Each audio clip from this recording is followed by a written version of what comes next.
Hello, everyone. Can you hear me? Yeah.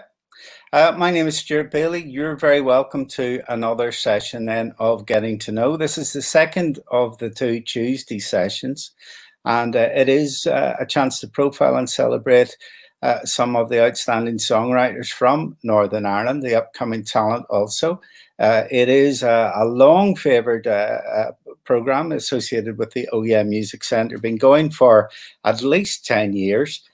Tonight we're presenting in association with Dig With It magazine, which I edit, and it's also put together with the kind indulgence and support of the PRS Foundation. Tonight's artist then we're going to be listening to for 40 minutes or so, and hearing probably 5 songs from and a bit of conversation is Reevah from Derry, Aoife to some of us, and she became visible around 2016 and putting out great music. Around 2017, she became part of the talent development program at the OEM Music Centre called Scratch. And after that, then we've had tracks like Daydreamer and the Hummingbird EP. And we're going to have a listen. She's collaborated with people like Arvo Party. And 26 was another excellent track that came from the Reevah stable. We're going to listen to a series of songs. Most of them are new this evening. This is a track that you may be well familiar with at this point. This is a great track. This is called Nights, and you're about to listen to Reevah.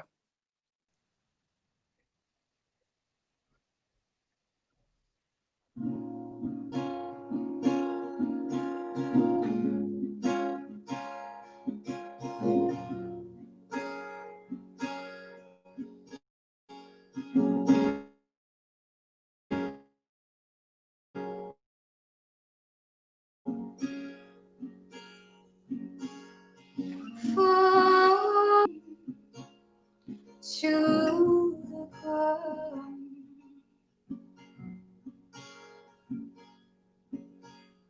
She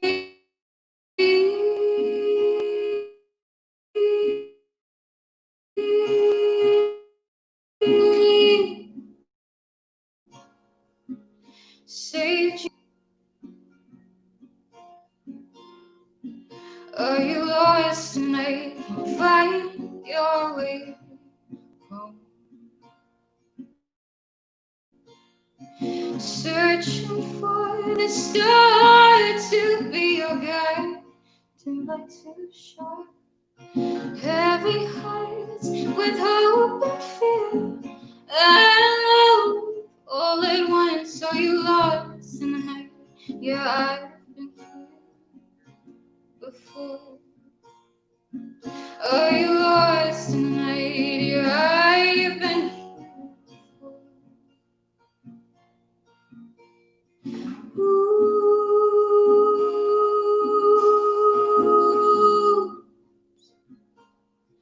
hurt to heal.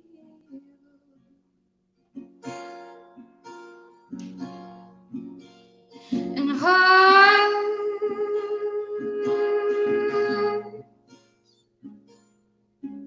they break.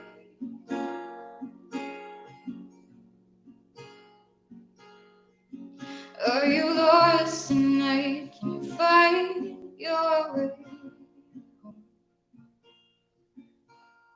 Searching for the stars. Heavy hearts with hope and fear and love all at once. Are you lost in the night? Yeah, I've been here before. Are you lost in the night? Yeah, I've been here before. Are you lost in the night? Yeah, I've been here before.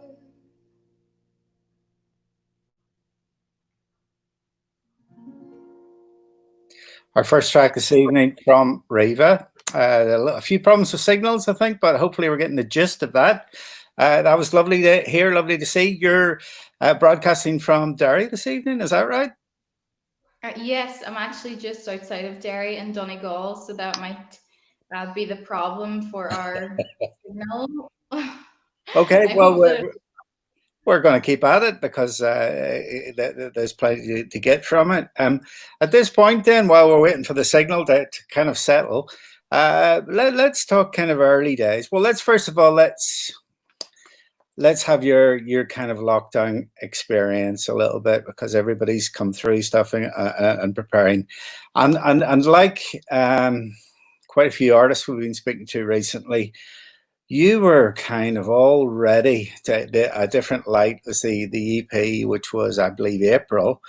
So it was the best plans in the world. We're ready to kind of launch uh, Eva's kind of product onto the world, really. And you were thwarted. I have seen you've been very resourceful online. You got a lot of your mates, and you've appeared on a couple of videos and stuff like that. So you've been able to impact in your own way on the creative Irish scene, isn't that right?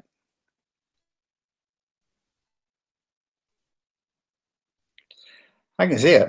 Can you hear us? Can you hear us, Reevah?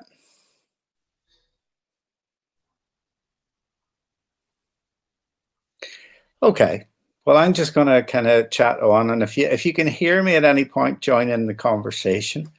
And I'm going to probably make you blush, because I'm going to go through some biographical stuff here. And Aoife, stroke Reevah, mother. I think you said you went to art college with your mum. You travelled down to Dublin, and subsequently your mum was putting on lots of exhibitions in Ireland. So you had a very artistic upbringing. Can you hear me? You're smiling. Maybe not. I don't know. Uh, and your father was in a band. So you've got the music, you've got the artistic sensibility. You did music at McGee, from my understanding, and violin. There was a bit of piano. I think you've even played drums. And at some point, then the guitar spoke to you. I think you were 12 when you got your first guitar.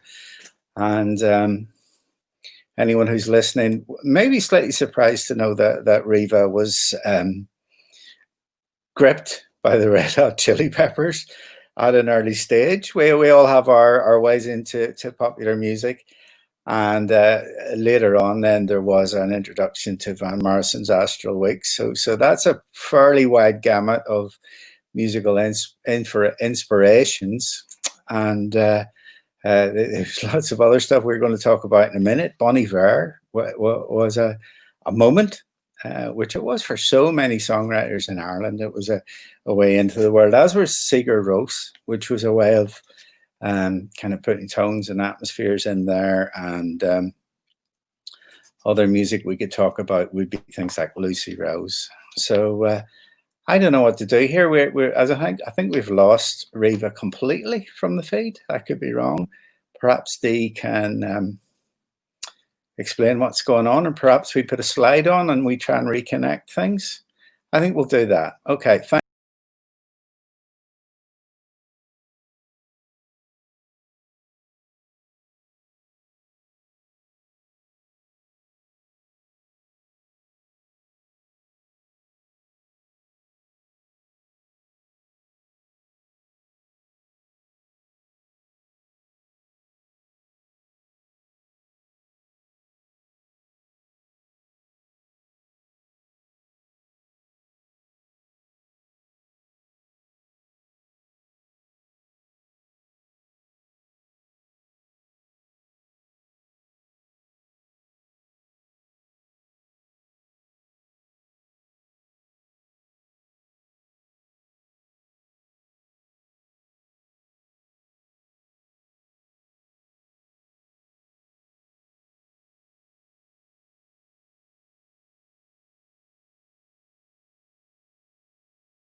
Hello.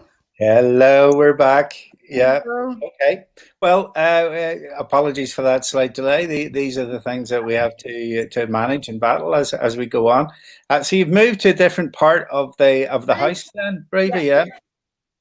yeah. I have actually moved upstairs now. I'm in a bedroom, so you might get the full tour of the house. Me chasing Okay. the Yeah. sun. Well, you could do a different song in each location, and then we put a wee ad for the rental later on in the video. Then, so you could be doing a few things. Well, listen, you heard me whittering on. You remember you didn't hear me whittering on for quite a while. So I told the world every bit of your life that I know of. I Oh think no. now we're due for a track. So are you ready to play Older Now? Is that okay? Yeah, I'll play older now for you now. I think I actually missed probably a lot of what you were saying, but I caught part of it there. You were saying about when I lived in Dublin when I was a child.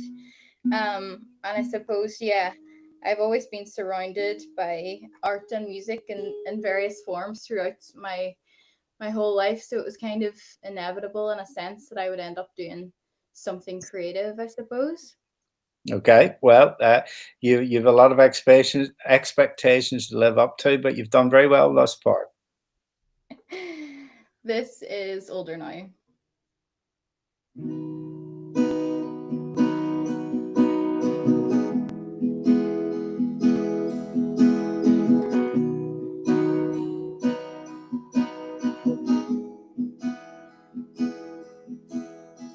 I wondered when this would happen. We'd cross paths and pretend like it wasn't in our plan. We'd get so caught up in our own landslide that everyone else will be watching us from the outside.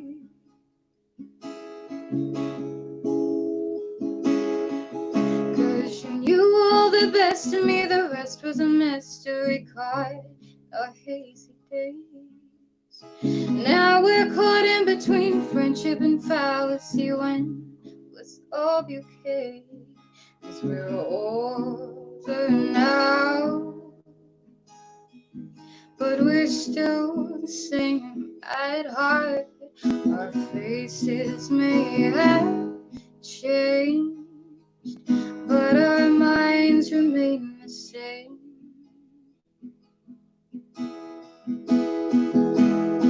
Over and over, you thought of what you could say. Just anything to change all those events. And now you know that you can't do anything about anyone else. You're enough. Mm.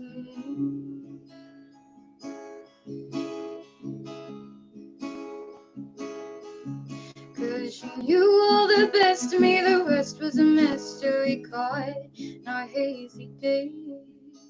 Now we're caught in between friendship and fallacy when let's all be okay. 'Cause we're older now, but we're still the same at heart. Our faces may have changed, but our minds remain the same. 'Cause you knew all the best of me, the rest was a mystery caught in our hazy days. Now we're caught in between friendship and fallacy when will this all be okay? 'Cause we're older now, but we're still the same at heart. Our faces may have changed, but our minds remain the same.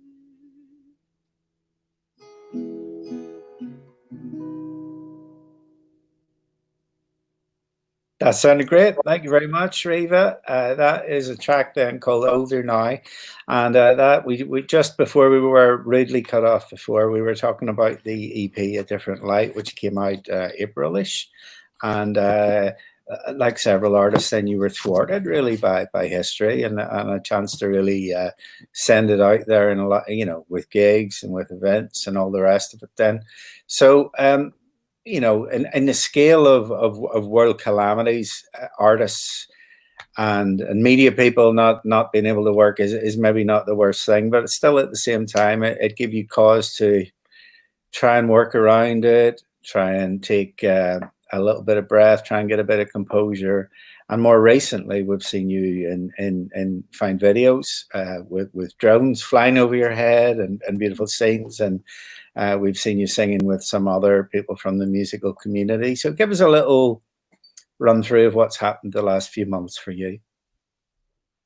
So yeah, as you said, A Different Light came out at the end of April, and we kind of worked very hard on preparing that and preparing our tour, which was supposed to happen. We were supposed to have a full UK and Irish tour, but that will happen again. But I mean, it was difficult at the time because we had kind of been gearing up to that point for a long time, I suppose, and had a summer full of different various festivities and gigs and things like that. Um, so it's been a different kind of campaign for us, I suppose, releasing an EP into the world at the minute. It was very interesting and difficult and definitely a learning curve. And as you say, I suppose it's been nice because we've been in lockdown, but I suppose there's been a lot to focus on in terms of promoting the EP and everyone's response to it. And then with that came the video, and yeah, it was a really nice kind of heartwarming thing that happened.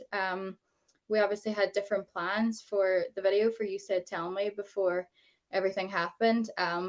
But during lockdown, I thought it would just be a nice idea to involve like various people throughout the music industry to be involved, and to yeah, dance in their living rooms or wherever it may be, and it came together really well, and yeah, I think a lot of people liked it. I never got the call. I'm offended, but there you go. You'll have to save it for another video. So, yeah, some of the stuff you probably missed when I wasn't necessarily trying to fill, but I was trying to put your music and your career into perspective. And you were a what do we say? You were an art exhibition brat. You were hauled around places and probably made aware really of the beauty of art and self expression at an early age.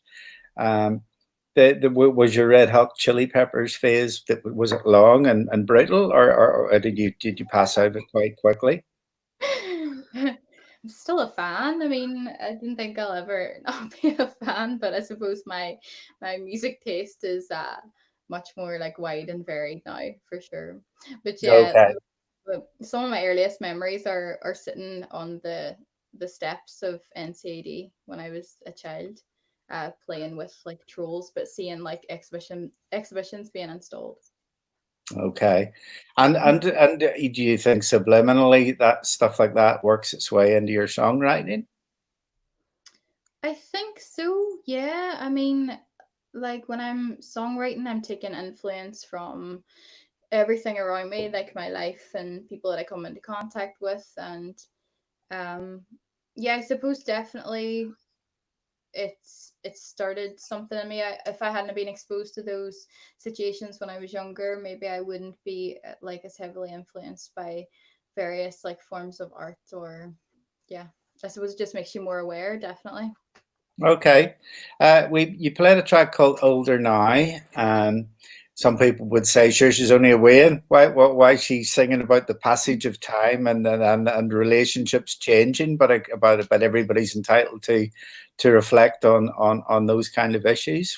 Did that come out of a period of deep reflection, or was it just a little idea that was sparked in your head? Yeah, well, I think Older Now really it was the starting point for like Reva's next journey, I suppose, in a sense. I started working with a band at that point, I kind of went through different changes within my life, like personal situations, and it was kind of definitely a time for reflection, a time for new songwriting and new collaboration with musicians. So yeah, older now for me is kind of like a turning point in many ways, I suppose, and I think I'll always kind of think of it as being that as well. But as you say, it's kind of strange, maybe me singing about being older when I'm still young in a sense. But yeah, I suppose it's just reflecting on life situations and how you can come out of things, like looking at the world very differently. Yeah, and I think the sense when you get to the end of the song is that there's a an extra skin of resilience on you. Does that make sense? Yes, definitely. Yeah, I Good. think that's maybe the thing with my music right now. The music that I produce and make and write now is very different from my earlier stuff, as in Nights or Hummingbird. It's maybe something that's more thought out and a bit braver in a sense. Okay, well, that's good to hear. And certainly, listening to the recorded versions is very bold arrangements, lots of different instruments coming in and out. It sounds like yourself and other people have put the effort in to kind of bringing out every facet of the song. Mm-hmm. Yeah, definitely. I work like my band are great. There's four other members in Reevah now, and it's amazing. Like we all work together so well, and write together really well. And I don't like Reevah wouldn't be what it is now without the input of them. Definitely not. Well, tell us who's in your band and give us a little bit, give them all a little bit of a plug. So Graham Marie plays guitar. Stephen McCool is keys. Brian Doherty plays drums, and Gary Todd is bass.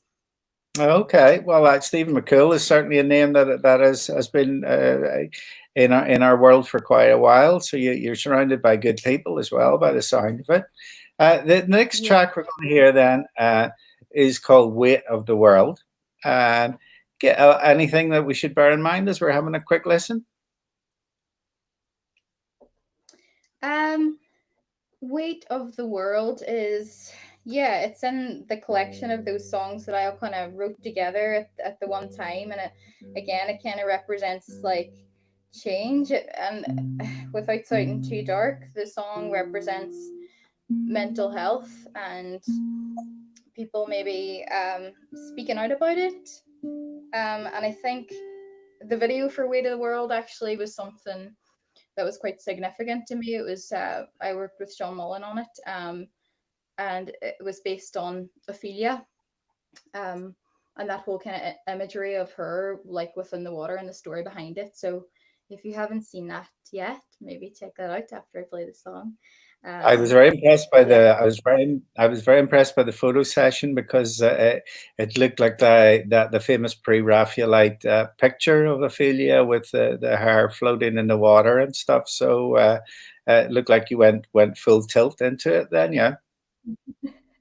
yeah, definitely, and everyone that was involved as well was kind of yeah pulled into it in a sense.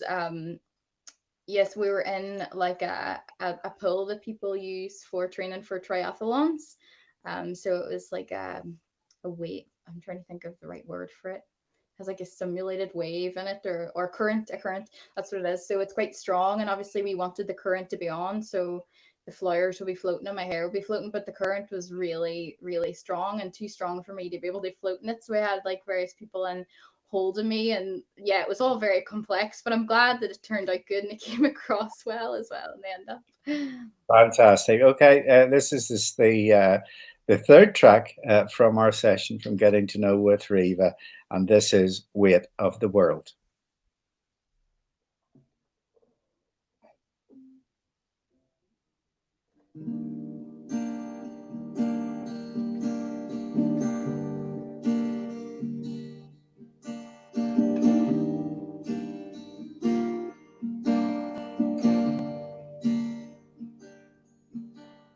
Staring out the window to the night. Your eyes well up as the shadows fell the spaces of light, and you wonder how she can bear it all. Under the trees, her feet meet the wall. She's ready to jump. She's ready to fall.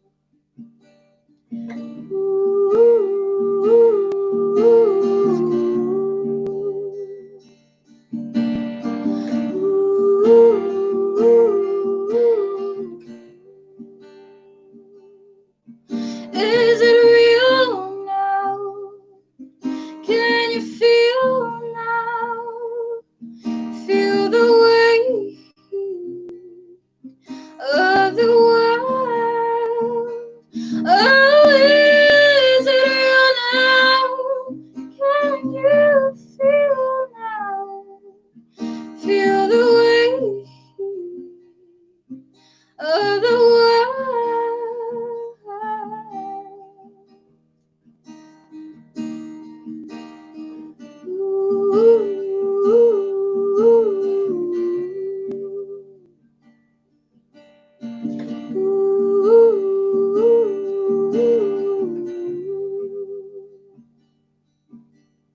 She's in pain, you know it. You turn a blind eye, and she's reaching out from the other side of her broken mind. She's gone. Oh, she's gone.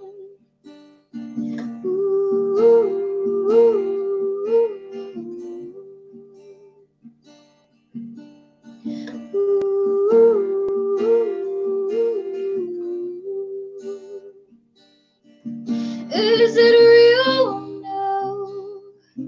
Can you feel now? Feel the weight of the world. Oh, is it real now? Can you feel now? Feel the weight of the world.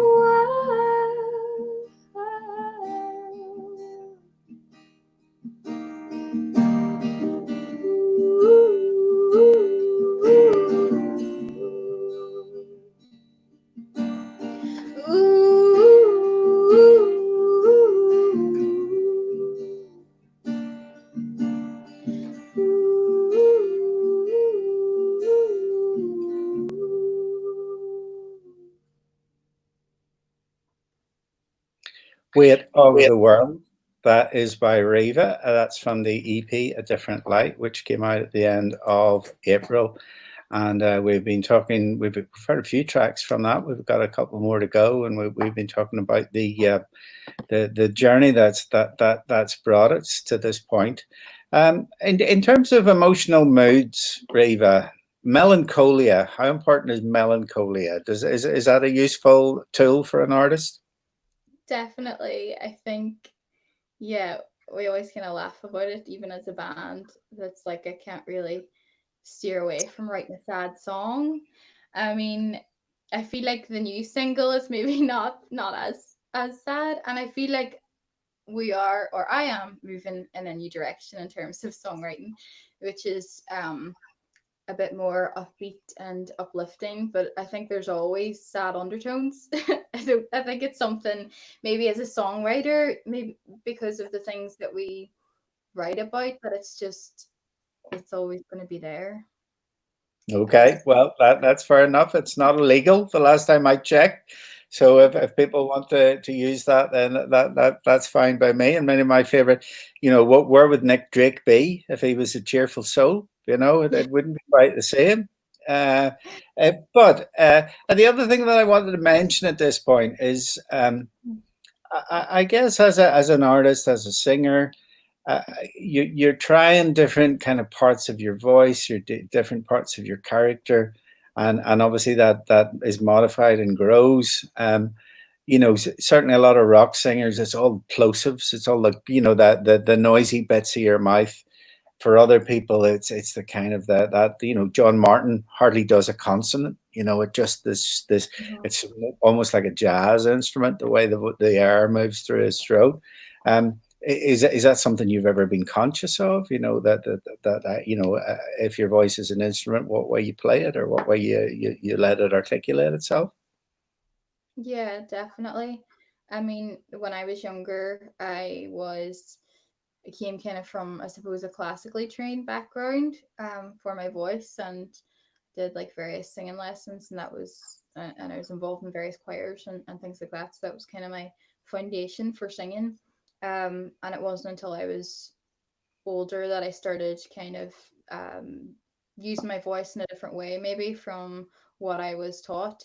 But I think that the kind of core foundation of me singing, it always comes back to maybe like breathing techniques that I had learned when I was younger through classical training. But I think your voice definitely grows over time, and you learn like different ways to use it, and that's where gigging actually comes into play. And I think it's like so important, gigging, to kind of learn what way you can use your voice, because it's very very different when you're standing in front of people, and you're in a crowded room, or you're singing into a mic and things like that. um so I would say for myself, over time, like the beginning of Reevah maybe had more of a reflection on like my past, in terms of where I came from with like being classically trained or folk. And I think over the past couple of years, I've kind of experimented in different ways of singing, and I've used like a different side of my voice almost for some of the tracks on the EP. And I think maybe some people, when they listened to the EP and they got in touch with me about it, they didn't realize that I had that side to my voice, because as like a folk singer initially, I came across maybe as being quite quiet and kind of more I'm trying to think of the right word, like angelic in a sense, where I hadn't really displayed a different side of me. Yes, well, that's fair enough. That's a good point. You mentioned we talked a while before, and you mentioned that this Swedish teacher called Tina. Was that a big influence, or was that just something that happened along the way? Oh yeah, like when me and you spoke before, that's very Yeah. true. Tina was my teacher in when I was at university, and I was studying music. And she was actually a massive influence in terms of changing the things that I was singing at the time. Because at university, I was still going down a slightly classical route in terms of performance. And when I came to her and started singing and said to her that I didn't really think the classical was the route for me, she was the first person, or like the first kind of singing teacher or lecturer or teacher within the university to say you're completely right. Like I think you should be doing something completely different. So yeah, she was amazing. I've had some amazing singing teachers over the years. Who really built the foundations for me within singing and performance. But yeah, Tina was amazing, and that's interesting that you brought that up actually. Okay. Well, you'll have to give her a shout out, because you can watch this after the event, so you can send her the link and say you're virtually famous. But that's a good call. The next track we're going to listen to, it's called "Real Enough." It's on the EP. If you listen to the studio version, there's a lot of piano on it. You were talking about trying different tones and approaches, and certainly that would illustrate that, wouldn't it? Hmm. Yeah, definitely. I would say this song is definitely more cinematic. I actually wrote it on piano. I would never ever call myself a pianist or a keys player, but I dabble in writing stuff on piano. So yeah, I wrote this on piano in my granny's house actually, and it was one of those songs that just kind of came to me. Something that was kind of there and just like needed to come out almost. It was strange, something that I didn't have to work on. But I love this song, and now when I perform it live with my band, Stephen obviously plays the piano on the track, and it gives me a lot of room to be able to perform and sing. And on the live version, the band join in at the end, and yeah, it's very cool. The interesting thing about like guitarists who sometimes write on a piano, like Elvis Costello would go through phases of that because he says sometimes you're on a guitar, your hands almost know where they want to go, and by playing an instrument you're not quite so comfortable with it, it kind of forces you out of habitual kind of changes. Does that make sense? Yeah, definitely. Like, again, I would say I'm definitely not a guitarist. I just accompany myself singing. But I would tend to go for the same chords all the time, or the same sequence, or yes, you're completely right, where your hands just automatically go to the same place. Whereas you sit down on a piano and it kind of opens things up a wee bit if you're not, even if you're not a pianist. Okay, well, yeah, you're bringing it right round now. So a piano-led song is now going to be played on a Mm-hmm. guitar, but this is the fourth of our five tracks this evening. We'll do a little bit of a chat after this. Thanks, Reevah. For now, then, this is called Real Enough.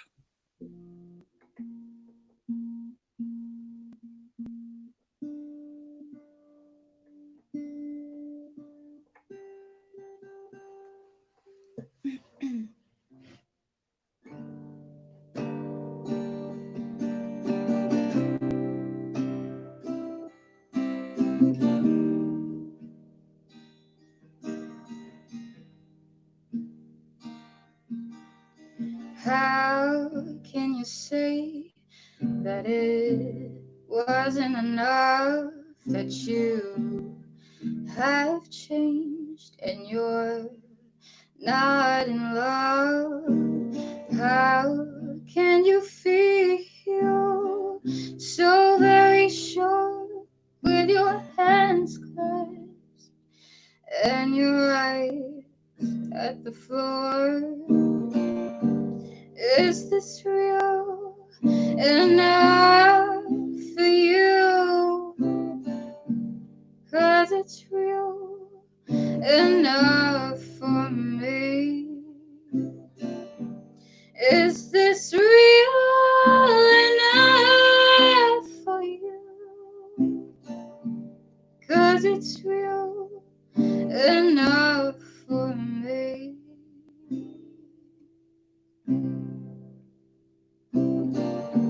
Where are you people when you need them? Where are your Calvary?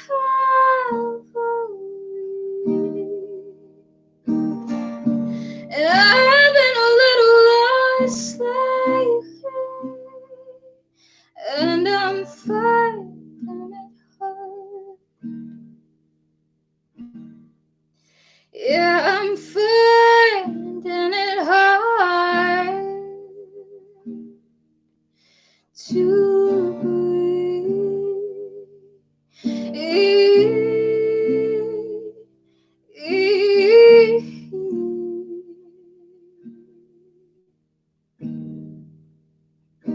Space and time heals it all.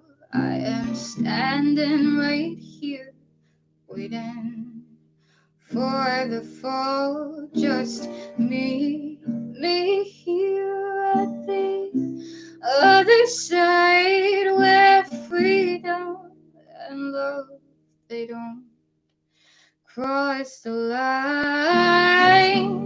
Is this real enough for you? 'Cause it's real enough for me. Is this real enough for you? 'Cause it's real enough for me.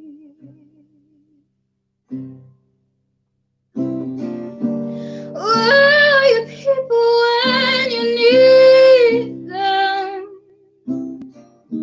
Where are your Calvary? Oh, and I've been a little lost lately, and I'm finding it hard Yeah, I'm finding it hard to breathe.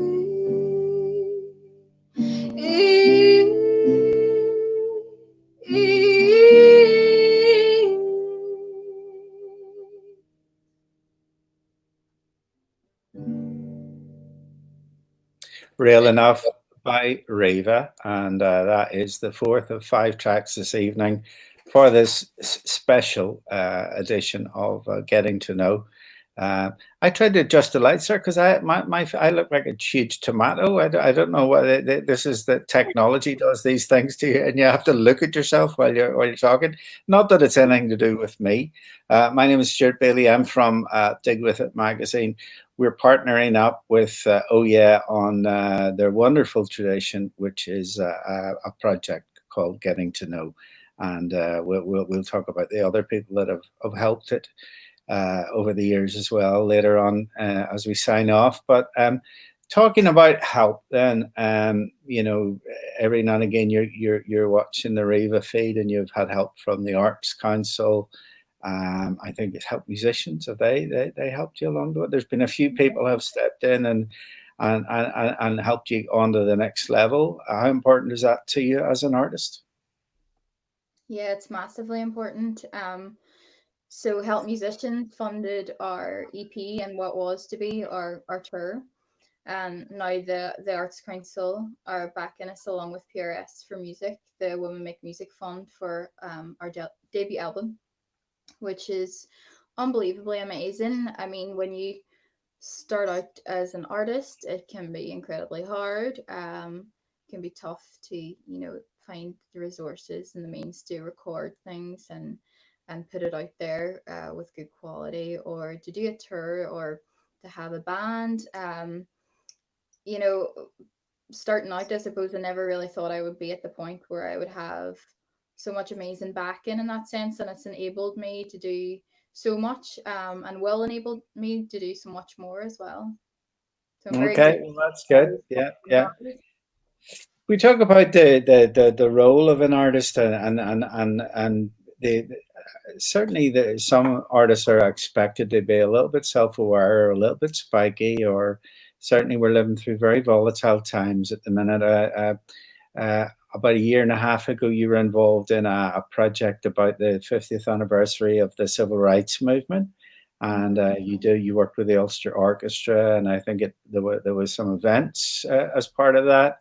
Um, Mhm. did that encourage you to think a little bit more about the times that we used to live through and how they measure up to where we are now?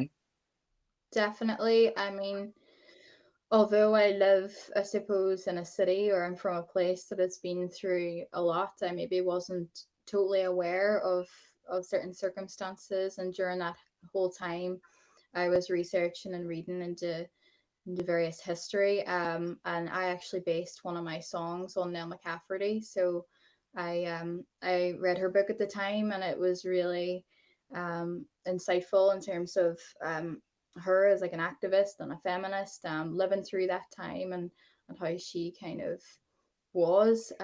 She was an amazing person. She is an amazing person. Um, and yeah, that whole project was amazing, and I'm really grateful to be able to have done that. I wrote two songs with the Ulster Orchestra, and like the whole everything was arranged around the tracks that I had written, and we performed in various places for for different things. It feels like a lifetime ago now, but yeah, I'll never forget some of those performances. It was incredible having the orchestra behind you, because the energy from them playing and their instruments is like sends a vibration through your body, and it's something I've never experienced before when when I've been performing. So that was amazing, and I was lucky enough then to kind of do like a subsequent smaller tour with Tony Doherty, the writer from Derry, to do with his book that he released, and it was like a smaller section of the orchestra, and we kind of toured around different places in Northern Ireland and Ireland with that as well. Okay. And Nell McCafferty kind of probably was ahead of her time in terms of feminism in Ireland and militancy and speaking her mind and being a great writer. Uh, Hmm. so that's a good role model, I imagine. And you know, as we go into 2020 and things are messy on so many different fronts, be it politics internationally or Irish politics or whatever. Uh, did you ever hear her voice or her generation's voice in your ears saying, "Reevah, you have to say something about this," or "Reevah, you have to make a statement, or you have to put that into your songs, or how you behave on stage"? Or do you have those kind of guiding voices at all? Definitely. I think, taking influence from various like feminists and activists throughout like time. One in particular is Nell. It definitely gives you kind of motivation in a sense to kind of speak up about things, and I would very much now feel like more comfortable maybe than I would have a few years ago, speaking up about various issues that have come up recently. I mean, there's so much happening in the media at the minute, and I think that we have to be just very aware of everything. And um, yeah, I suppose we just all have to be like better as people as well in terms of our understanding and educating ourselves. Okay. We have one track to play, and then we'll say our goodbyes at the end. But once again, this is a 2020 release. It's called "You Said Tell Me." Um, I thought before you play it. I thought before I play it. Um, well, you said "Tell Me" is the lead track of my EP, and it's supposed to be kind of like a light-hearted conversational song.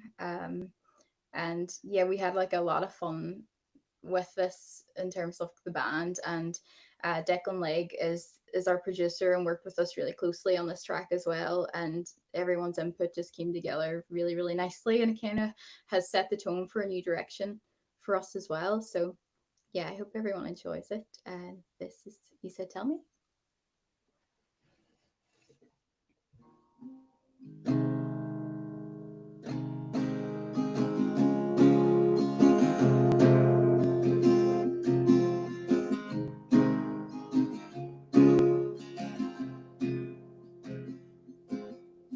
How can it feel like this?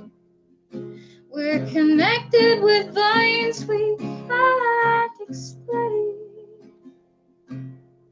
Voices in your mind, and your heart's working overtime. Yeah, your heart's working overtime.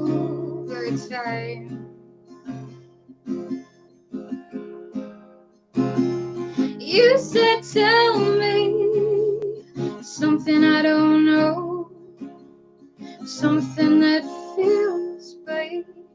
Give me an insight. You said, tell me something that ain't real, something I don't wanna feel in my mind. Yeah, you told me I wear black all the time.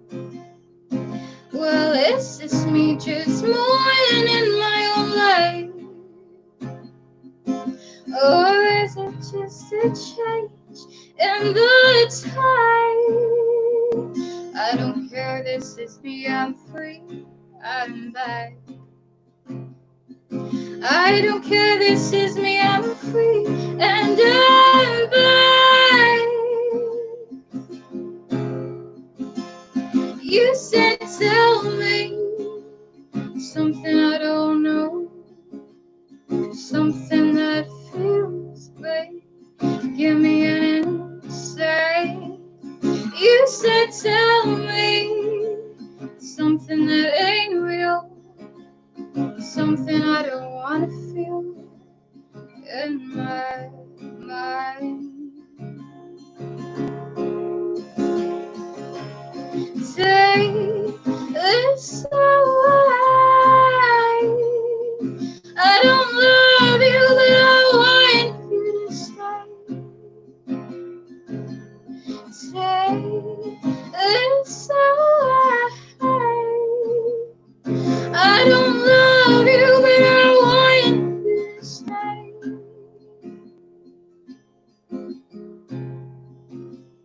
You said tell me something I don't know, something that feels right. Give me an insight. You said tell me something that ain't real, something I don't wanna feel in my mind, in my mind.